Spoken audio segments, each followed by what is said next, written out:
మాది మహబూబ్‌నగర్ అండి. నేను 2 సంవత్సరాల నుండి దేవుణ్ణి నమ్ముతున్నాను. అయితే నవంబర్ 23కి ఏమైందంటే మా బాబుకు యాక్సిడెంట్ అయింది. యాక్సిడెంట్ అయితే ఇక దెబ్బలు బాగా తగిలి రక్తం బాగా పోతుందని మా చిన్నబ్బాయి, పెద్దబ్బాయి ఇద్దరు పోయారు. అయితే చిన్నబ్బాయి వెనక నుండి దూకేసిండంట. నువ్వు దూకేయని అన్నాడంట పెద్దబ్బాయి. ఆ తర్వాత చిన్నబ్బాయి దూకేసిండు. ఇక పెద్ద బాబు పడిపోయిండు. పడిపోయేసరికి నెత్తికి బాగా దెబ్బలు తగిలాయి. దెబ్బలు తగిలాక మా చిన్నబ్బాయి తీసుకుపోయి ప్రైవేట్ హాస్పిటల్లో జాయిన్ చేసి మాకు ఫోన్ చేసిండు. ఫోన్ చేసినాక నేను మా ఆయన ఇద్దరే వచ్చినాము. వచ్చి చూసేసరికి అసలు బతుకుతాడా లేదా అనుకున్నా. నేను చూసే మా బాబు పరిస్థితి చూస్తే అసలు ఇంకా బతకడు. బాధపడి ఇక ఇక్కడ పైసలు బాగా అవుతుందని అన్నారు.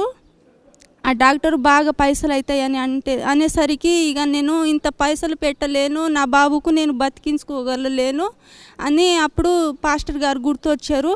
అప్పుడు పాస్టర్ గారికి ఫోన్ చేశాను. ఫోన్ చేసేసరికి పాస్టర్ గారు నేను వస్తానమ్మా, నువ్వు భయపడకు అని చెప్పాడు. చెప్పాక వనస్థలిపురం హాస్పిటల్లో వచ్చాడు పాస్టర్ సార్. వచ్చి చూశాడు.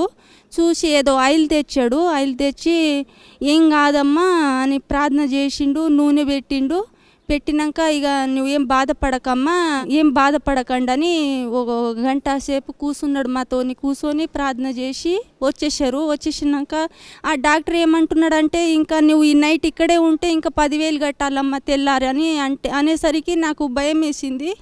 అంత డబ్బు నేను కట్టలేనని నా మనసులోనే నేనే బాధపడుతున్నాను. హాస్పిటల్ మమ్మల్ని దేవుడే స్వస్థపరిచిండు.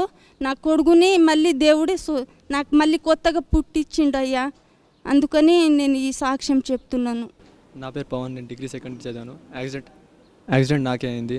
యాక్సిడెంట్ అయినప్పుడు వెనకాల బ్రెయిన్ కదిలి నెత్తి లోపల రక్తం గడ్డగట్టి చెవిలోకి వచ్చి 3 రోజులు రక్తం వస్తూనే ఉంది. అప్పుడు డాక్టర్లు చెప్పారు, నువ్వు నెలన్నర వరకు బెడ్ నుంచి లేవవు, నీకు అలా తలని వస్తూనే ఉంటుంది అని చెప్పారు. పాస్టర్ గారు ప్రార్థన చేసినప్పుడు నేను 3 రోజులకే స్వస్థపడ్డాను.